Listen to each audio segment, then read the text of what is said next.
You are listening to the Real Faith Stories podcast, interviews with people who chose to boldly follow their faith. I'm your host, Brian Robinson. Now, let's meet our guest and hear their story.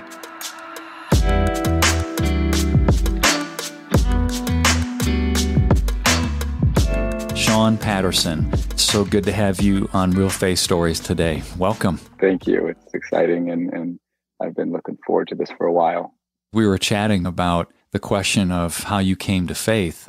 So if you would, please share a little bit about yourself and how you did come to faith. Absolutely. I'll just get to it. This will be probably maybe PG-13 version, but we'll keep it clean. I was born and raised all over the place. I was moved around a lot. I had a pretty classic hippie mom, Haight-Ashbury kind of mom. Heroin addict, dark stuff, even prostitution in there. I was taken a couple times and given back and moved around a lot. And then my mom really got her act together. And I remember she would take us to churches when we were little.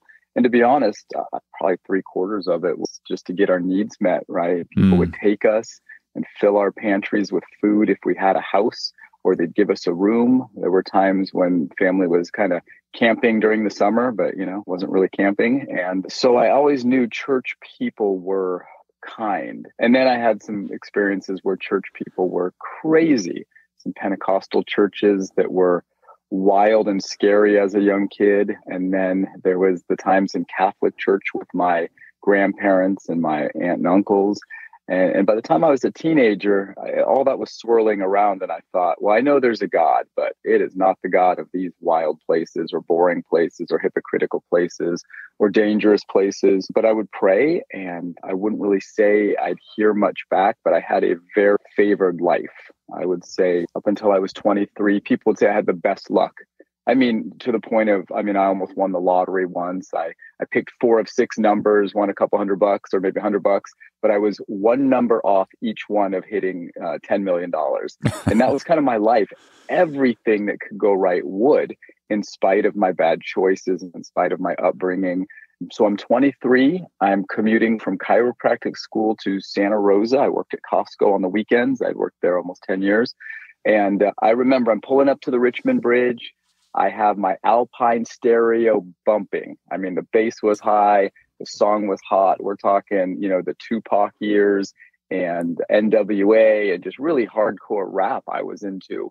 And, I was a pretty good guy. I wasn't into drugs and things like that, but I was definitely into the world kind of life.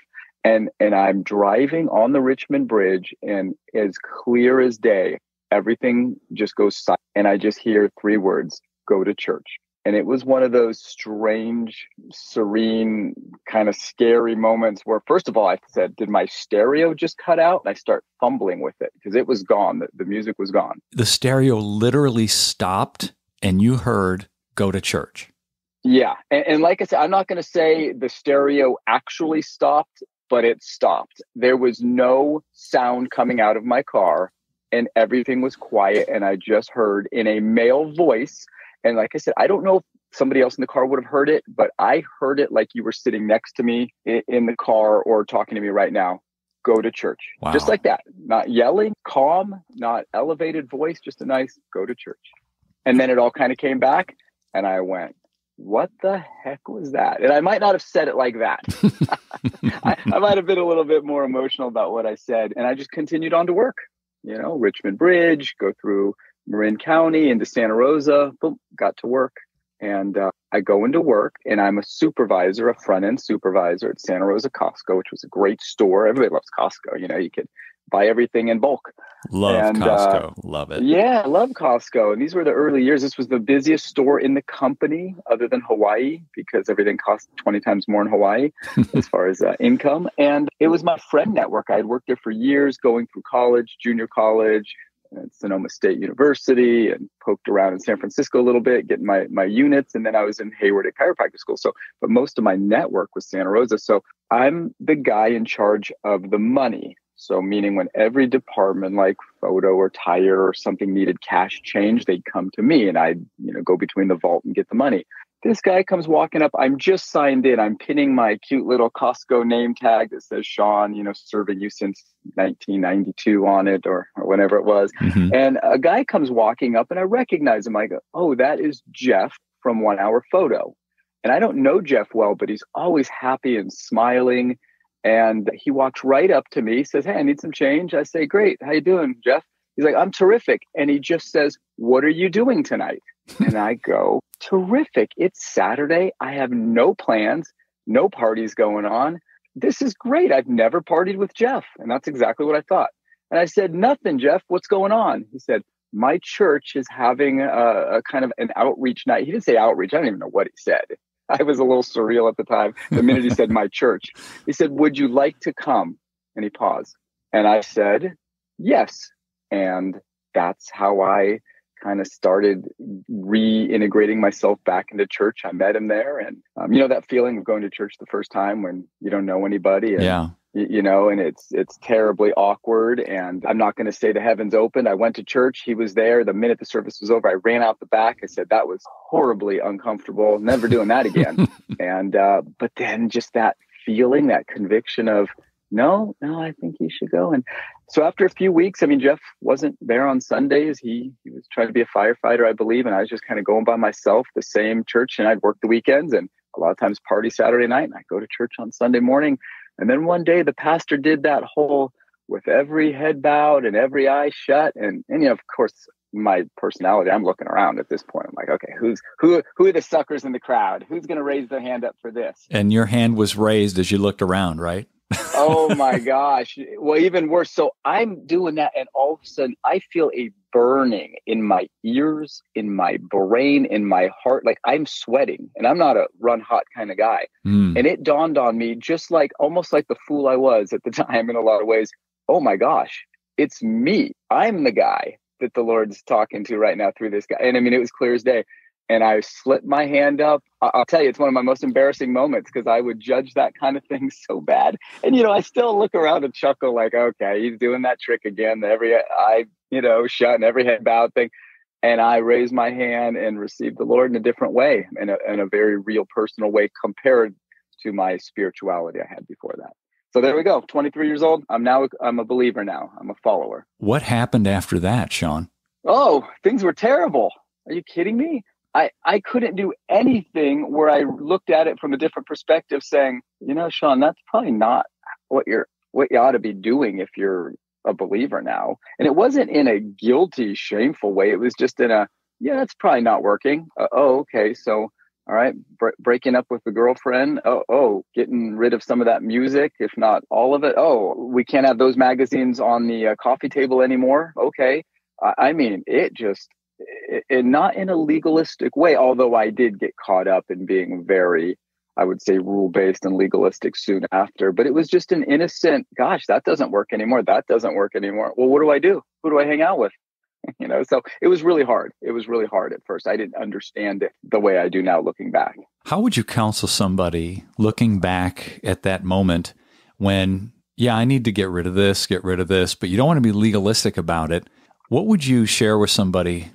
What kind of lens should they look through when they start thinking that way so they don't get under this legalistic condemnation? Oh, yeah, absolutely. Well, one, I would tell them, do not call all your friends and explain to them what I found they need.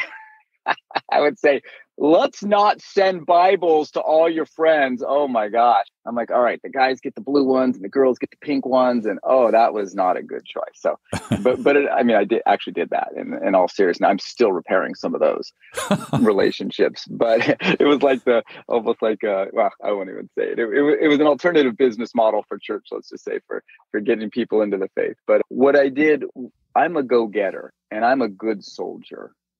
I love the idea, and you had mentioned earlier, grit. That resonates with me. I'm going to outwork everybody. I'm going to rise to the top because I have a chip on my shoulder because I didn't have the things I wanted when I was growing up, and the stability and the successes and the favor. So I'm going to go get it. So I just translated that into my faith now. Now I got God.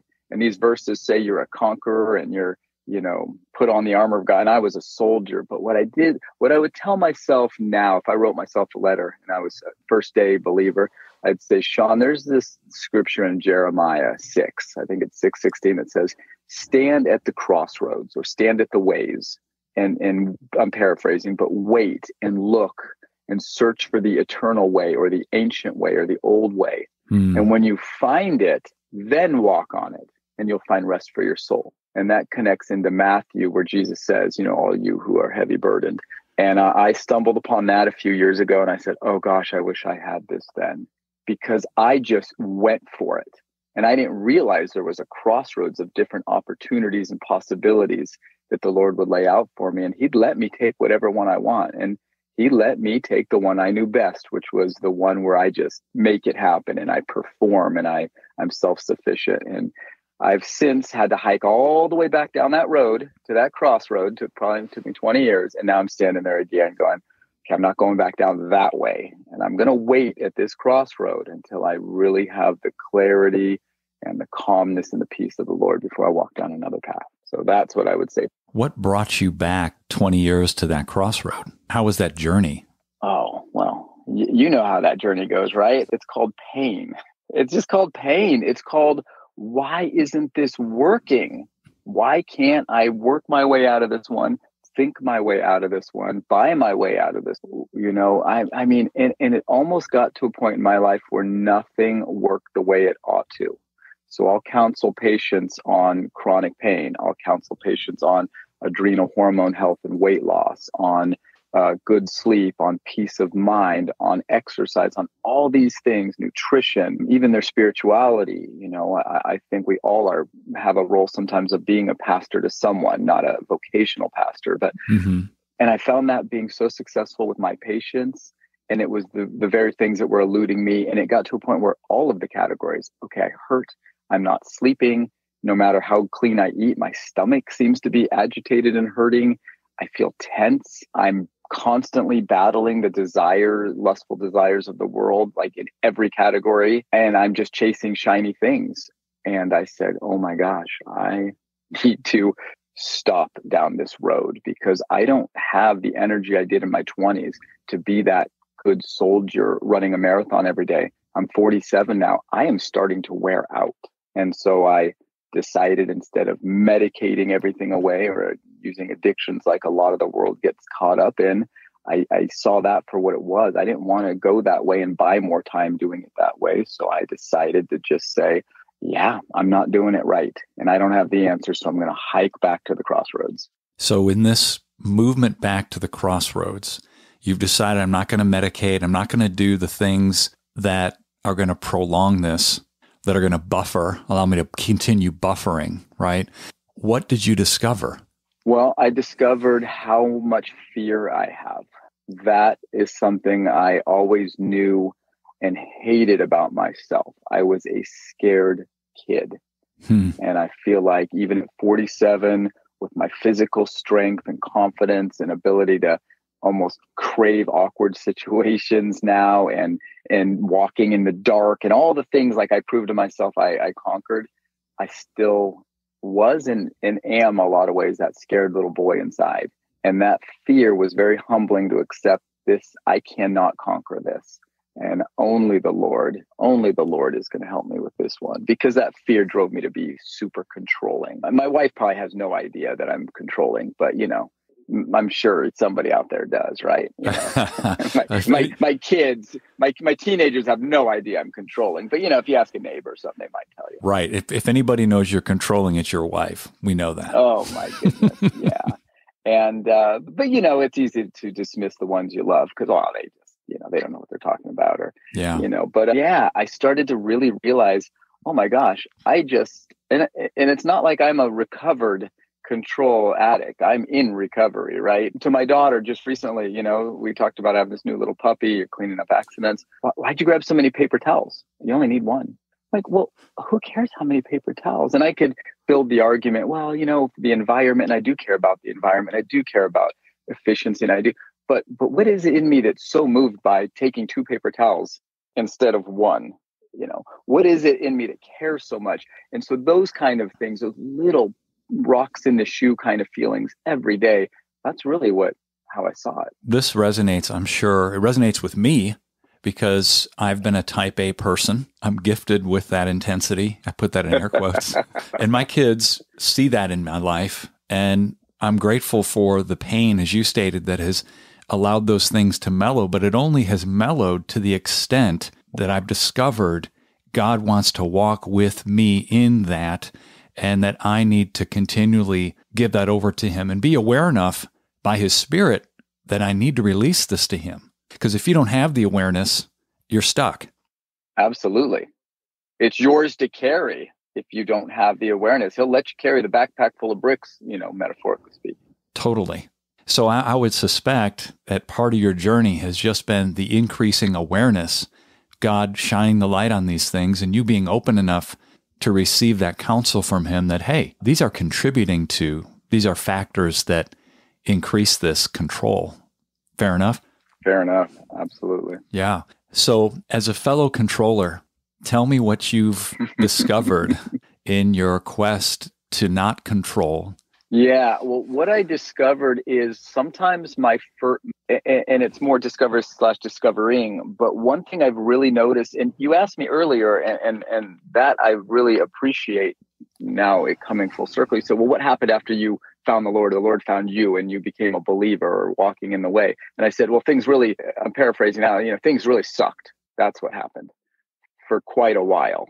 And then they got great. But I mean, there was a really rough season. And I've been through those, vacillations of lows and highs. But when I started to realize I'm controlling and I started to pull back control, things sucked again. And that's a clinical language. And, my chiropractic degree allows me to use that medical terminology. So yes, that's right. But it did. Things were really painful. Like I would expect, okay, I'm pulling back control. And now, I'm a good soldier, right? I'm pulling back control. I'm choosing to trust the Lord in this. So the outcome has to be good, right, Brian? Like the outcome has to be good. Mm-hmm. Oh, no. The outcome looks even worse, almost worst case scenario. I'm going, oh my gosh, if I controlled that, all this now wouldn't have happened, but I didn't control that. So now this and this and this. And I could give you a couple of recent examples. They're hilarious. Sure. But they're real. I mentioned before, I have a new puppy at home.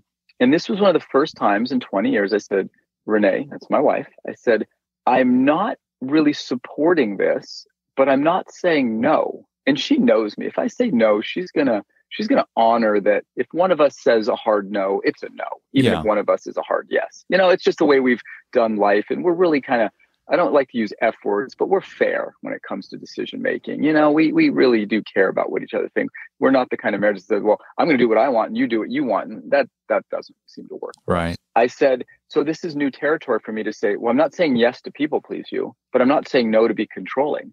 So I don't even know how to language it, but I'm going to live in this space of, I'm going to honestly let you make the choice, not let you make the choice and then beat you up when it doesn't work out right, which is what I have to struggle with. Because that's my tendency. See, if we would have done it my way, Yeah. And so I said, you guys make the choice. So we have a puppy and now everything's wild in my home and we're getting our sleep disrupted. But I have to be honest, somewhere deep down in my soul, I feel like this little loving furball of a menace is doing great things for my daughter's heart, who's 10 years old.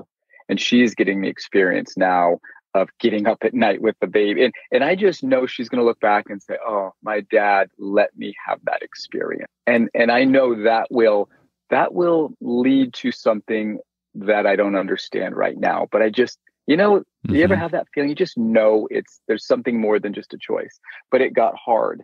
Same thing. I'm a Toyota kind of guy. We've had Sequoia, right? Big family vehicle. It's just a tank and they don't break in my experience. I'm sure somebody out there is saying, oh, I've had a bad experience, but they're solid. And all of a sudden my wife wants to move to a GM product. And I just go, oh, and I did that thing again. I'm not going to say no, but I really don't think it's the best idea.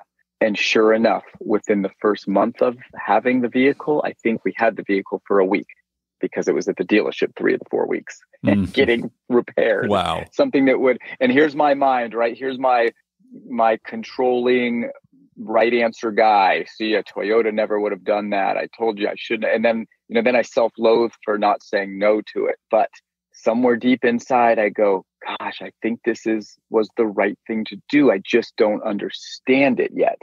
And that not being able to understand it is this new season of life for me. And I really think those things seem trivial, right? A dog in a car, but they're like my training wheels of really going, just because I don't understand it and it looks painful doesn't mean it is that path I'm to walk on. Because if I take the Lord with me on that path and he keeps putting that feeling deep in my soul of, hey, there's something good going here. Will you trust me with it? I'm never going to walk on that path. I'm going to stand at the crossroads forever. And in times of stress, I'm going to go down the path that I know, which is the control path, which I just spent 20 years walking back from. I don't want to go back down that road. I know that leads to death and pain. I know it. I look at these two scenarios you just shared, and behind that is your passionate desire to draw closer to the Lord. You're wanting to do life with him. And so he presents you with these scenarios to give up your control, in which case he causes it to work in your relationship with him, your wife, your children. There's a 360-degree effect. Whereas if you're trying to control, it's just one-dimensional, isn't it? Absolutely. That's well said. And I appreciate you understanding, no matter how this sounds, I love God. It's a very incomplete, immature love in my humanness, but my only desire, if you were to strip everything away, every day of the week, 7 days a week, I choose God. But I'm learning how to choose God. And no one ever explained that to me. What do you mean? Like there's different ways to choose God? There's, hey God, I'm going down this path. Will you come with me? And he's always going to be there within an earshot. Mm-hmm. You know, it's like when you're watching your little kids and you're letting them go a little further out, you know, they're going to fall and skin their knee, but you're 1.8 seconds away from scooping them up, right? Yeah. They're never really outside. But then there's a difference of you now with your older kids saying, hey, follow me this way. I got an adventure for us. And that's kind of the difference right now is I'm, Lord, I want you to lead me, because my way was good, but it wasn't my eternal purpose on this earth. It's not how I'm going to overcome myself in the world. And so it's still kind of scary. You know, I think anybody who doesn't admit it's kind of scary, I would question what path they've chosen to be on. Yeah. Or maybe they're really different from us. You know, this reminds me of when I spoke with Alan Arnold, who wrote an amazing book called The Story of With, and he talked about his journey. And one of the stories he shares is when his son, his 10-year-old son, I believe it was at the time, whenever Alan asked him if he wanted to go somewhere, his son would jump in the truck with him. But not just jump in the truck. He'd put down the divider between the seats and sit leg to leg against his dad as they drove. And he's like, and it came to the point where he said, Dad, I don't care where you're going. I just want to be with you. And then he asked his older children, do you want to go with me? I'm going to go to Home Depot or something. Where his 10-year-old would say, I'm in. The other ones would be like, yeah, are you going to get ice cream? Are you going to stop at the store and do this? Can we get some French fries at wherever? No, that's not part of my agenda. Okay, I'm not going to go with you. But what you're saying, you know, it's like you're going back to the child and you're saying, Abba, wherever you're going, I want to sit leg to leg. I want to be with you. Wow. The imagery of how you just spoke the two different scenarios impacts me in a way you can't even understand. I could smell the rust of the old Ford. Now, I grew up without a father in my life. I had a couple stepdads, but I did have some really neat role models. But it's great imagery. I really appreciate that. Let's look at what's going on right now. I asked before we started recording, okay, it's the beginning of 2022. Oftentimes, myself included, I'm looking for some kind of a word. You know, what's the word for this year, Lord? Tell me what you shared when we chatted about that, please. I had said, gosh, I wanted a shiny new word for this year. I wanted a shiny word for the podcast. I wanted something exciting to grip onto.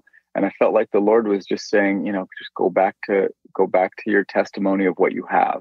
Go back to the crossroads where I've spoken to you and just connect with my voice and its things of old. And then, interesting enough, you brought up a book you read, and it was on the idea of grit. And then I said, well, I had just read a book where the author of the book referenced reading that book or working with that author. And I almost felt like, well, Lord, could that be the shiny thing that's not very shiny and it's not very new? And there is something to that idea of grit. And I'd love you to, like, how did you explain it? The way you explained it gave it so much more texture to me, because I've always associated grit with just grinding, and that has like a negative connotation. And I don't want to strive and grind. Grit is different than that, the way you mentioned it. The book by Angela Duckworth, one of the components that I remember is she was referencing a study that they did with people that went to West Point. And what they discovered was it wasn't the grades and it wasn't necessarily the performance in school that showed somebody would be successful in West Point, that they wouldn't drop out after the first difficult few weeks. What was a better determining factor was they were able to put their head down and be consistent and to press through. It wasn't education and it wasn't necessarily experience. It was a gut level kind of a grit and ability to persevere and keep going regardless of the circumstances and to be consistent day after day after day. Yeah. When I get the imagery in my mind, I feel like I know that road. And I think when I'm not motivated by walking with the Lord, that road is exhausting. And I think that's why grit quickly fills my head with words like strive and grind. But I also know my success in life comes from small, consistent, incremental changes over time. And that is really the basis of my practice model. When you could say I coach people, but I really, what I do, I befriend people and create relationships with people that like me or respect me, and I like or respect, because it's not always both. And there are people that I'm pretty sure they don't like me, but they respect me and they get really good results. And that's okay, because I find value in being respected as much. And that's, even though being liked feels good, being respected, I think is on a level of truth, where like is an emotion and it's a deeper truth, respect. But little things, just, my practice model, that crossroads, and I'll use that imagery, whether people are spiritual or not spiritual or Christian or Catholic or atheist. I will say, hey, in an ancient, amazing book of Jeremiah, the author talks about this crossroads, and we're at it right now. And you got to pick which way you want to walk. And part of that is, can you make small, consistent changes and hold the line, keep them going day after day? Neuroscience is showing at least 63 days to change a behavior neurologically and rewire a new behavior. I mean, that is actual neuroscience. Carolyn Leaf very clearly explains that in her books and podcasts and audios and TED Talks on how neurology actually, the brain will literally rewire. But if you don't do it for day after day, it quite literally turns to heat and dissipates the neural structures. You quite literally become full of hot air. And I think that's what happens to people. That shiny thing, they chase it or they go down that road, and then it's not sustainable. You miss a couple days and it goes away. So when you say, what is that shiny thing or that new thing? The new thing is kind of the old thing. And that sounds cheesy, but it's like a renaissance back to maybe grit and maybe consistency and trusting that this doesn't feel good. This doesn't give me that dopamine hit. This isn't the same thing as when I eat ice cream or look at social media or violence or drugs. This isn't the same. This way of walking and walking with the Lord will give you the things that sustain those high emotions, because they're now permanent in your brain, where you have joy and peace. You're not using tomorrow's grace and energy for today. You have enough for today. And so I hope that makes sense. I'm starting to get more into how I talk and practice, but it's walking when you don't want to walk. As simple as that. Everybody, it's the first of the year, right? The shiny new things are new testing, new protocols, new workouts, new diet plans. I've already gotten emailed and texted to me some of the fanciest, prettiest, really cool research-based programs and diets and supplements. Even today at the gym, somebody walks up to me, hey, what do you think about the carnivore diet? Hey, what do you think about this herb and supplement? And there's so many shiny things and they're great. But I always say, but are you doing the basics? Are you walking every day? Oh, that's boring. That's a waste of time. I go, well, but that's how you get to where you want to go. Simple things over time. Yeah. And everybody's trying all this complicating, shiny, exciting, emotional things that cost a lot. But the reality is I rarely see anybody get to where they want to go doing that, including myself. I've chased plenty of shiny things, but that slow walking, 6,000 steps a day for a year, and then the next year 7. And then this was, in December, I said, I'm going to just walk 10,000 steps a day for 30 days and see what happens. And I had more change in metabolism and fat burning in that month than I probably had almost the whole prior year of 2021. That's amazing. Because isn't it wild? I was on the tipping point and I didn't know it. And I challenged myself and I felt like it was a deeper challenge, not just a mental. Like I felt like I need to really show people how this works and trust that, okay. And I was very vulnerable. I was telling people, hey, look, I'm trying to lose some weight here and this and that. And the minute I hit 10,000, it was almost like I opened some new door.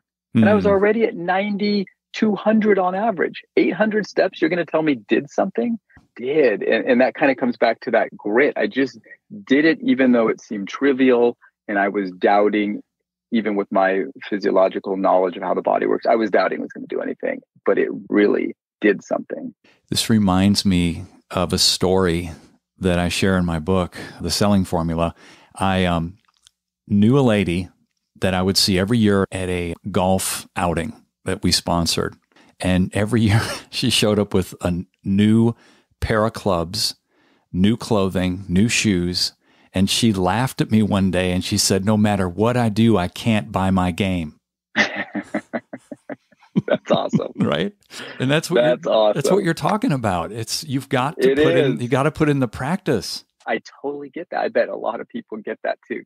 Yeah. You see it too. I love the honesty though in a person to actually say that. She was wonderful. She knew what she was doing, but she loved buying new stuff. So that was kind of her thing. That's great. That's pretty funny. Well, as we finish up here, Sean, I'm curious, is there a piece of advice that you tend to consistently give your clients? Yes. So this happened even just yesterday, and I'll give an example. I had a husband and wife come in. It was funny. They've both been clients of mine almost from the start of my practice 20 years ago. And the husband, who was never the person coming in for the first 10 years, now he's the primary person who comes in and is taking care of himself and has changed everything. And the wife kind of hijacked his visit, came in with him. And it was pretty funny because all of a sudden she's coming in the room with him. I go, oh, this is a family visit today.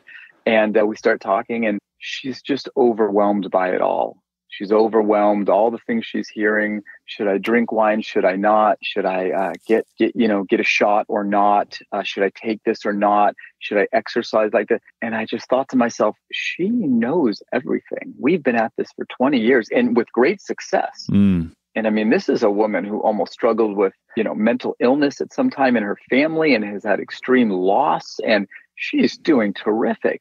And I just stopped and went, we're all vulnerable to getting stressed and scared and confused. And I just looked at her and just really as a friend, Lynn, are you doing the basics? Oh yeah, the basics. And the basics are different for everyone, but they don't differ that much, right? Like, are you outside in nature appreciating how beautiful this world is and this life is? And hey, by the way, while you're appreciating that, make your left foot go and then your right foot go forward and then your left and then your right. And do that like 3,000 to 5,000 times, maybe 10,000 times. And you're going to start to feel better. And, it's almost like, run, Forrest, run. Where's he going? Well, it wasn't about where he was going. It was just about he was running. So I tell people do that. Hey, are you eating when you're hungry? Okay. Yeah. Because some people overeat when they're hungry. Some people don't eat when they're hungry. I said, well, are you eating those 5 to 10 things we talked about really work well for your body? They keep your hormones healthy and healthy. Oh, yeah. And what we found out is she wasn't doing the basics anymore. She got off track. So in all honesty, and I use this sometimes, I didn't yesterday, but come back to the crossroads and just sit there and wait. Look for the better way, the eternal way, the ancient way, the way that's always been there. It's not new and shiny. No, it may be shiny when you get down there, but it's not going to be it's not going to contradict the basic way of being well. And so I just say, hey, are you doing the basic stuff that we agreed work for you? And I think that's where relationship comes in and why you have to have people in community. Because if you don't know what is basic for you, you can't use somebody else's basic. It might not work. It might get you in trouble. So I have my basic things I do. Yeah. You probably have your basic things. If I said, hey, Brian, what are the 3 things that you do to be well? They might be different than my top 3. So you need some relationship and people to help you test that. I'm sure your wife and your children have been great, and some business, peers and pastors but yeah, are you doing the basics? That simple. Are you doing the basics? Right on. Well, as we finish up, could you please pray for our listeners, Sean? Yeah. Dear Lord, I pray especially for those out there who have been striving and grinding and working so hard, Lord, to feel loved and to be free of fear. Lord, I know you. I know you listening right now. There's whether it's 1 or 1,000 of you, whether you're male or female, whether you're a child, an adolescent, a teenager, or an adult, or you're 80 years old out on your walk right now hearing this.